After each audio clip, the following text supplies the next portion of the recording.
Live from downtown Detroit, Local 4 News at 5 starts now. Yes, voters want talk of tariffs, taxes, and health care. But there's a brand new topic that's coming up that voters say they want these candidates to address during the debates. And I'll tell you what that is coming up. You watch the kids shows on cable and you see them pouring slime on everybody. It's really messed up that they would do something like that. Well, they poured the slime here at a pavilion in a local park. And well, as you can see, it's not as funny as it is on TV. All coming up. We're going to begin, though, here at 5 with 4 Live radar lighting up as storms move through Metro Detroit ahead of a big cool down that's on the way.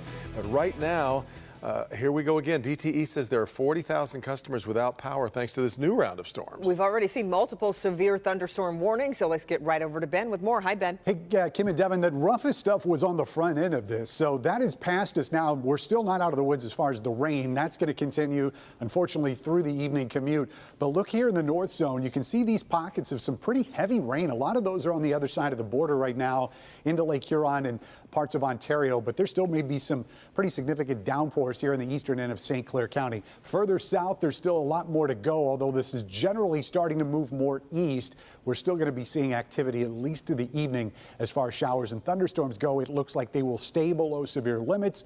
Possible that those wind gusts, though, could get to 40 or 50 miles per hour at times. Temperatures falling into the 70s in a lot of cases already there because of the rain-cooled air. We'll talk about the drop in temperatures in the 7-day forecast in just a few minutes. Guys?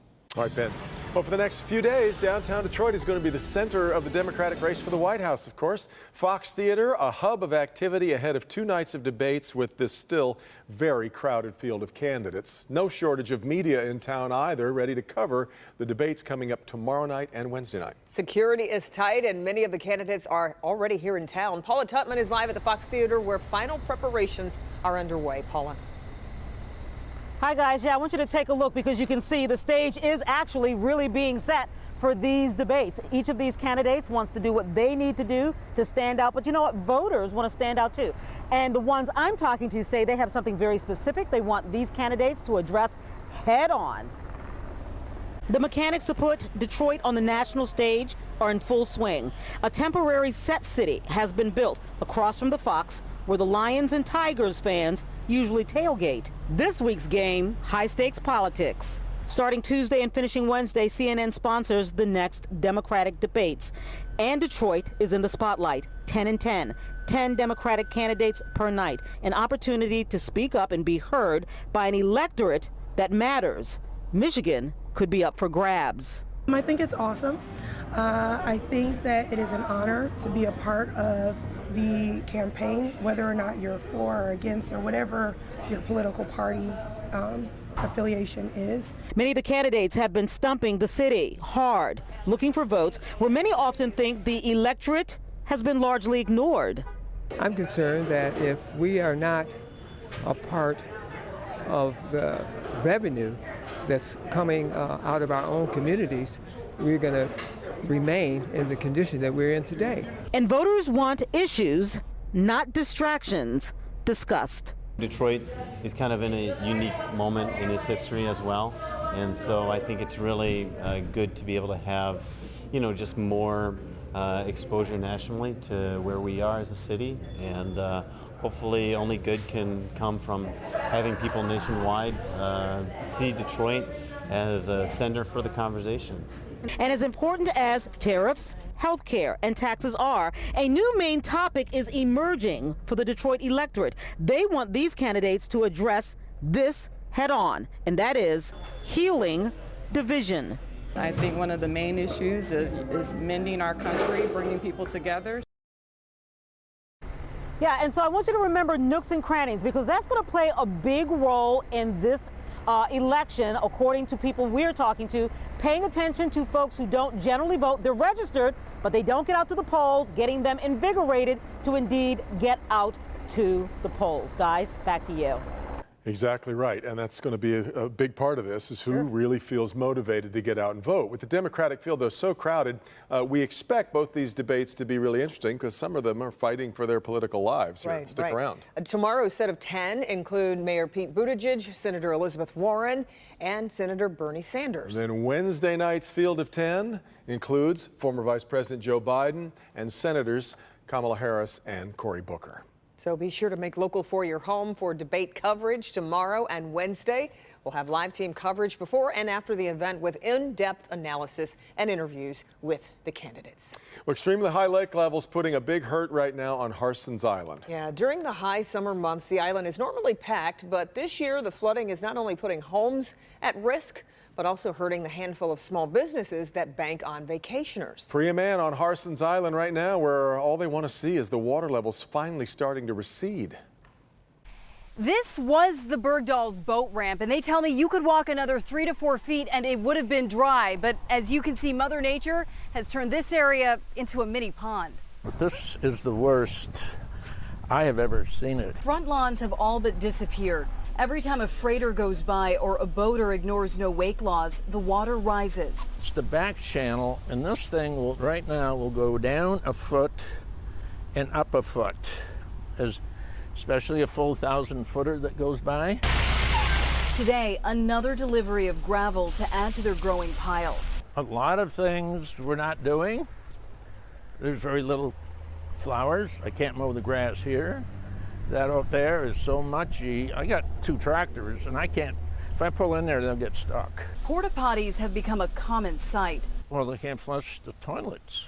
It won't go down or wash clothes. And a lot of them have to have the porta-johns out here, and there's more porta-johns as I've ever seen out here. Their septic tank wasn't affected. This is the size septic that everyone here should have.